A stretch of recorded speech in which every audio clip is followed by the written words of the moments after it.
Hi everyone, this is John again here for SafetyFloorTape.com. In this video, we're not going to focus on a particular product here with the Customize It software. We're just going to focus on some graphic design basics and kind of delve into the user interface of the Customizer software, all the different icons and all the different things you can do with graphics and text on screen. Alright, so for the purposes of this video, we are going to go into the floor signs and pick a square-shaped floor sign. So I'll go ahead and do that. If you haven't yet, you might want to check out the introduction video that was posted before this one, just to get an idea of how the Customizer software works. But for this, we're going to jump in here to customize this design on the square-shaped floor sign. And like all of our products here, we have a message right up front that reminds you that the background image can be changed before you do anything else. So we can do that here. So I'll change this to maybe a yellow color. But to start here, let's kind of go through the entire user interface here of the Customizer software. So let's start over here on the left-hand side. You're presented first with a menu of graphics here that we have pre-uploaded here just to make it easier to create signs quickly. The first set you see here is several arrows. We have some fire safety icons here, some plain shapes, just some common shapes that you might use, triangles, stars, squares, puzzle pieces, whatever might make sense for you. We have another set here that are kind of safety based, that are just, we have some gloves and some boots and some traffic cones, things like that that might help out there in your facility.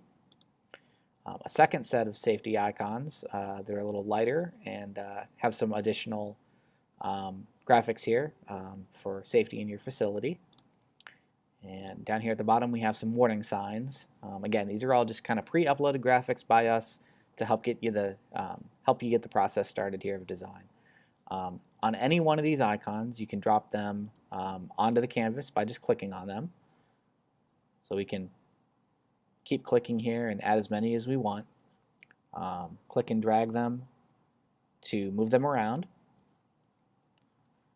And here on our handles that we get all the way around the outside of the graphic, you could use any of the corner handles to make them larger or smaller.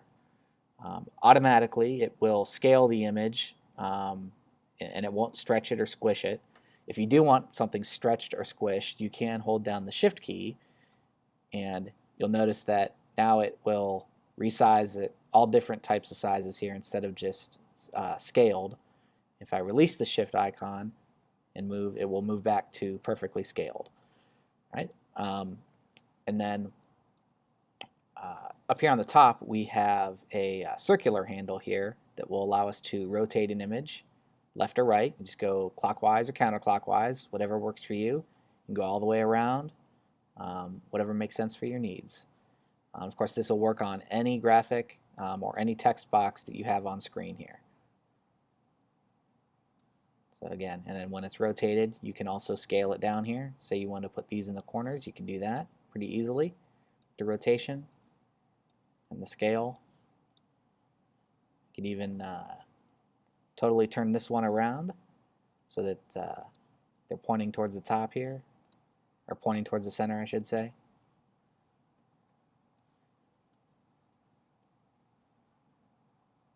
And there we go. So we could do something like that, but I'm going to delete all these and kind of move forward here. So again, you could click on the graphic and you get various icons here to do some different things with them. One of them is the trash can, which will of course delete it. I'll delete all these off the screen here. And again, any of these icons you can place into the center of the screen.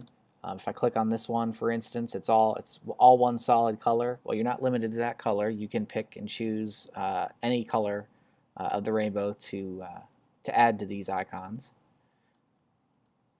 So I can move through all my standard colors here and make it any color I want. And of course, if there's a particular color here that doesn't suit your company branding, we can always hit this color palette here to get exactly the color we're looking for.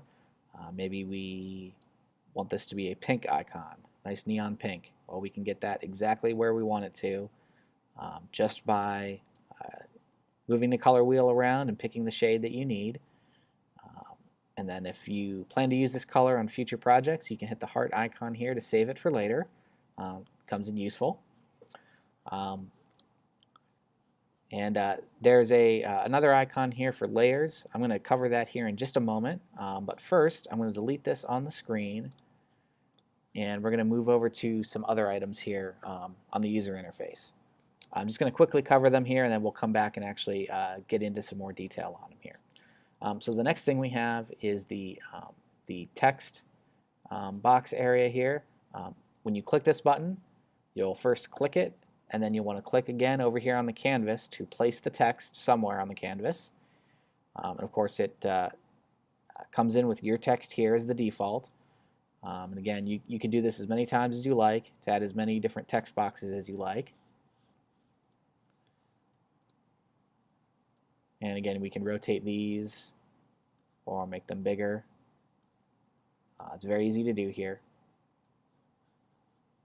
Again, we can rotate, or if we double click into the text box and select the text, we can change the color. We can also change the fonts. I will get into that here in just a moment. But for now, I'm going to select all of this and delete it off the canvas. And let's move forward here to the upload area. This is where you would upload your company logo or any other graphics that are custom and not already in the customizer. I've got a Safety Floor Tape logo right here that I will use a little bit more here in the future.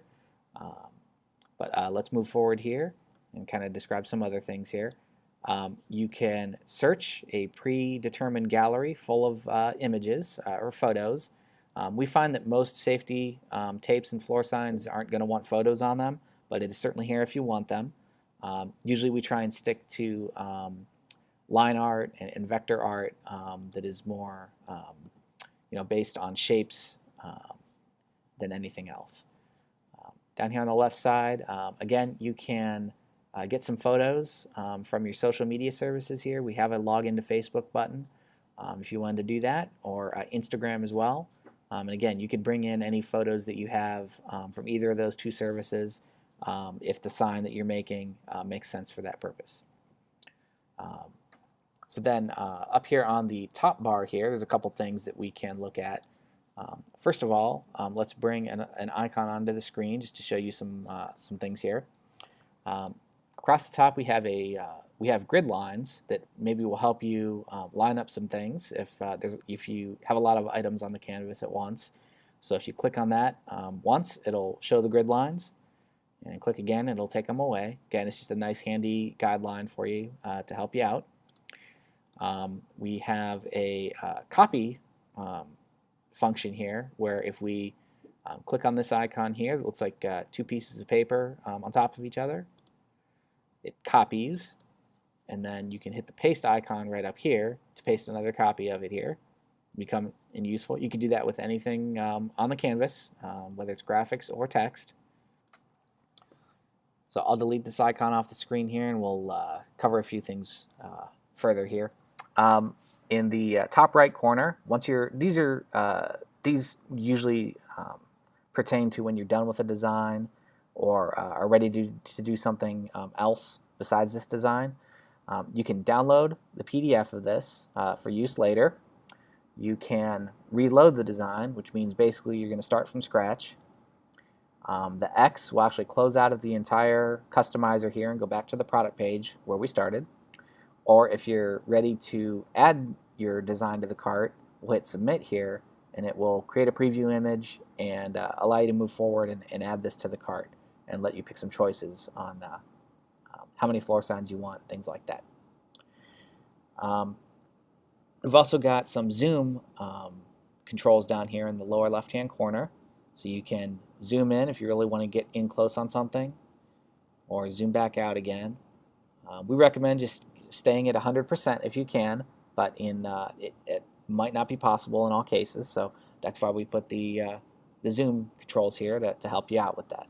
So next we're going to cover the concept of layers here, and it might seem confusing at first, but it's really easy once you kind of see how everything is placed on the page.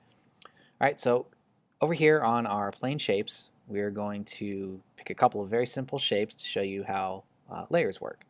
So I'm going to add a circle to the canvas, and I'll make it blue. Then I will add a, let's say, a teardrop shape, and we'll make it red. Oops. Make it red. And lastly, we will add a, let's say, a heart shape here, and we'll make it purple. All right. So we've added these three shapes, and you'll see that as we added them one by one, they stacked on top of each other. The blue circle is on the bottom, the red teardrop shape is in the middle, and the purple heart is on top.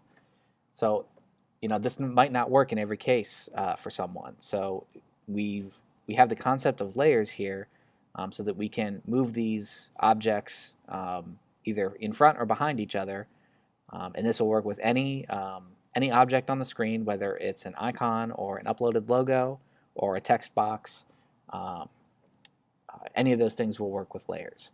So what we want to do is we want to take action on a particular one of these, so it doesn't really matter which one we pick, but let's pick the blue circle in the background here. And this icon here with papers stacked on top of each other is where we get our layer controls. So we'll click on that, and we have some arrows here that will control what layer our object is on. So from left to right here, this means send to back, send all the way to the back. This means send one step back. This means send one step forward. This means send all the way to the front. All right, so our blue circle, we want to bring it all the way to the front. We could use either this arrow here by moving it in steps all the way up to the front, or again with this arrow here, moving it in steps all the way to the back. And same concept with these arrows on either side, where if we want to move it all the way to the front or all the way to the back, we can do that. And again, this works with any object, so if we wanted to start with the heart in the front here, we could, again, move it back one and back one more to send it all the way to the back. And arrow up, moves up one layer, all the way to the front. Or all the way to the back, which actually sends it behind the background there. Now it's all the way to the back behind the objects. And then this arrow, double arrow pointing up here, sends it all the way to the front again. And you know, there's really no restrictions here. You know, it's any object in any state, so we could have our objects rotated here, resized in any way we want, and this layers icon and tool will still work as expected here. And of course it works with text as well. If we want to add text to the canvas here, you know, just make it real quick here. You know, so now we have our text as our fourth layer here, so we'll try and get it in front of everything here. And then again with layers, we can move it back one, all the way to the back, moving it all the way back up to the front again.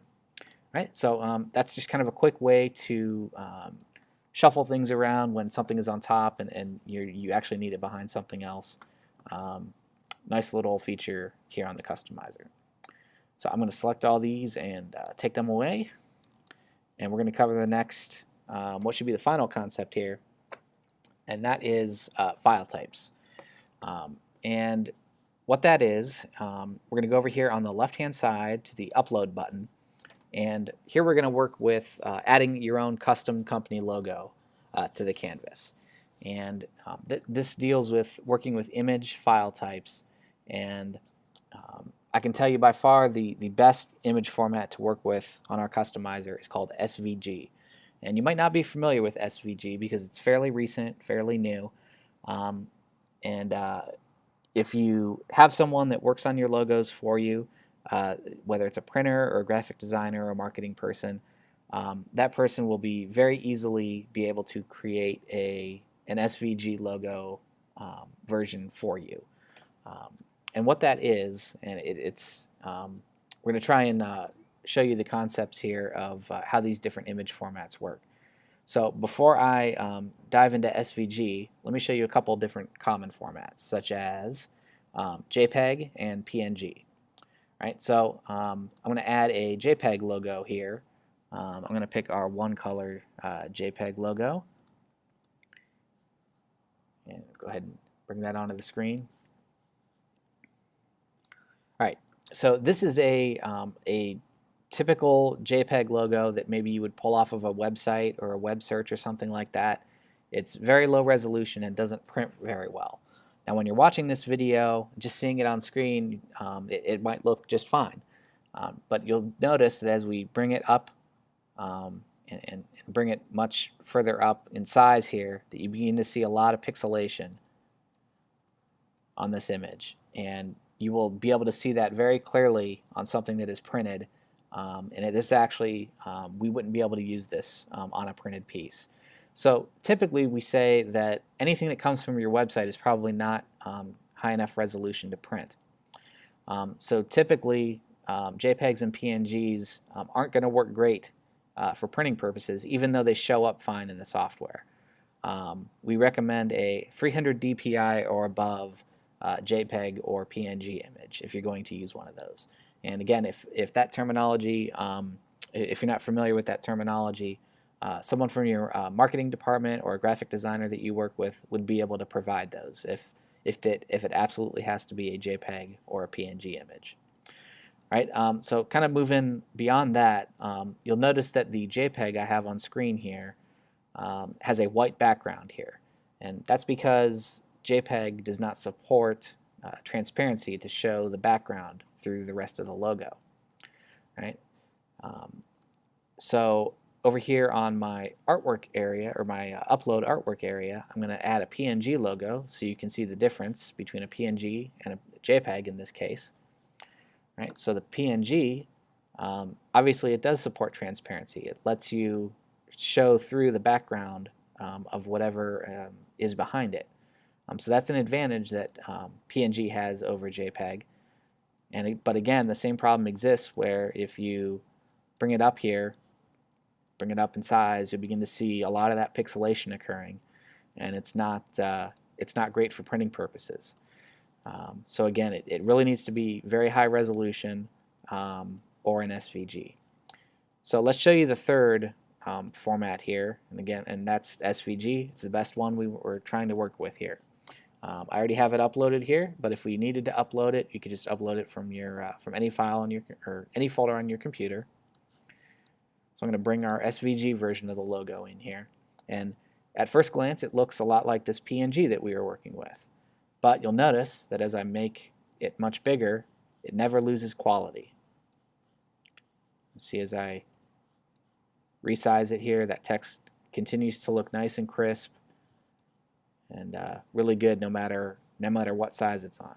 So that's why we recommend the SVG format. And to give you the basic idea here, all of these objects that are inside this SVG image are based on geometric shapes rather than pixels.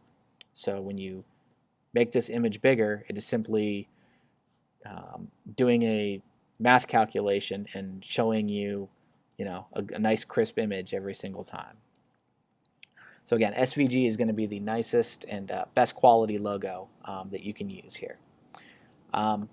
So moving forward here, obviously I could delete these and take my company logo here and make it as big as I wanted to, put it right in the center of this square, and move forward with our design here. Take a look at the preview image here. And one last thing I'll cover here is our download PDF button that's here on the right. So if we do that, this is just another example of how nice and crisp the images look when you use SVG logos. So we're going to zoom up on this PDF. You'll notice as we keep moving forward here, or we keep zooming up in size, that these objects on screen here continue to look nice and crisp and are not pixelated at all. So that's a really nice example of why you'd want to use SVG for any of your custom graphics or custom logos that you upload. Okay, so then we will close this PDF, and from this point on here we could actually go and check out. So I'll add this to the cart, and our cart is ready. We've got a preview image right here, and we're ready to check out. We've got a 24-inch wide set of 2 square-shaped floor signs here, and from this point on, once you check out, we'll receive a nice printable file ready to go. Doesn't require any adjustment on our part. Works great with our printing equipment. If you have any questions here about the customizer software, file formats, or any of the graphic design basics we covered here, if you want to scroll down to the bottom here, and our contact information is right here. You can call us anytime, this phone number, or of course you can email us at info@safetyfloortape.com. We'd be happy to help. Thanks.